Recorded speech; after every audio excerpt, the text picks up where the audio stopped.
আর মাত্র 6 দিন পর ঈদুল আজহা। ঈদ যাত্রাকে নির্বিঘ্ন করতে প্রস্তুত দৌলতদিয়া পাটুরিয়া এবং আরিচা কাজিরহাট নৌরুট। এ বিষয়ে বিস্তারিত জানাতে পাটুরিয়া ফেরিঘাট থেকে সরাসরি যুক্ত হচ্ছেন মানিকগঞ্জ প্রতিনিধি মোহাম্মদ সুজন খন্দকার।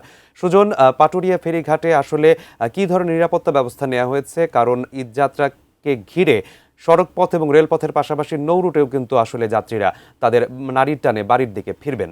সর্বশেষ তথ্য জানাবেন।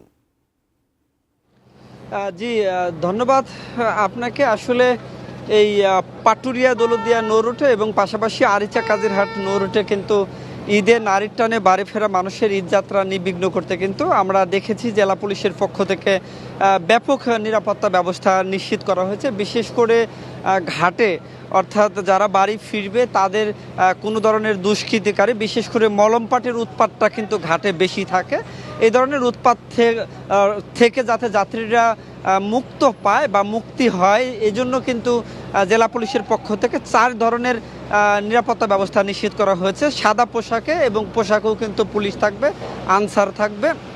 এবং এর পাশাপাশি আপনাকে এইটুকু আরেকটা কথা জানিয়ে রাখতে চাই যে বিআইডব্লিউটিসির পক্ষ থেকে, অর্থাৎ এই ঘাটে ফেরিতে ওঠার সময় কোনো যানবাহন যদি দুর্ঘটনার কবলে পড়ে, বিশেষ করে নদীতে পড়ে, সেই দিকটাকে মাথায় রেখে কিন্তু ঘাটে উদ্ধারকারী জাহাজ, যে উচ্চ ক্ষমতা সম্পন্ন উদ্ধারকারী জাহাজ আইটি কিন্তু ঘাটে ঈদের জন্য সবসময় নোঙর করা থাকবে। ঈদের আগে 3 দিন এবং ঈদের পরবর্তী 3 দিন কিন্তু থাকবে।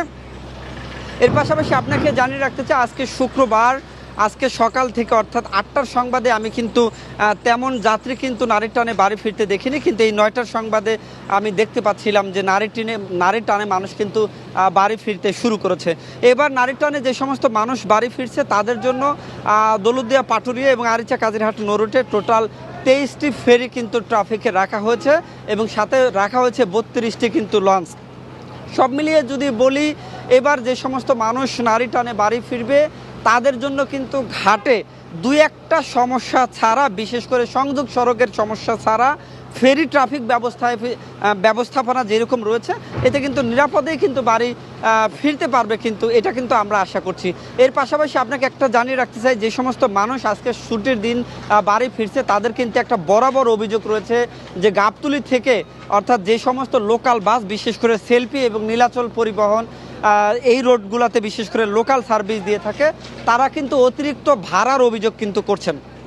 তারা বলছেন যে ঈদের আগে কিন্তু এই নৌরুটে, অর্থাৎ গাবতলী থেকে পাটুরিয়া ঘাট পর্যন্ত 150 টাকা ভাড়া ছিল, এখন কিন্তু সেখানে কিন্তু 200 টাকা ভাড়া নিচ্ছে এবং এই ভাড়া নেওয়ার অভিযোগটা কিন্তু করছে। এবং আপাতত মহাসড়কে তেমন কোনো যানজট নেই, এই কারণে কিন্তু নিরাপদে তারা কিন্তু নারীর টানে বাড়ি ফিরতে পারছে।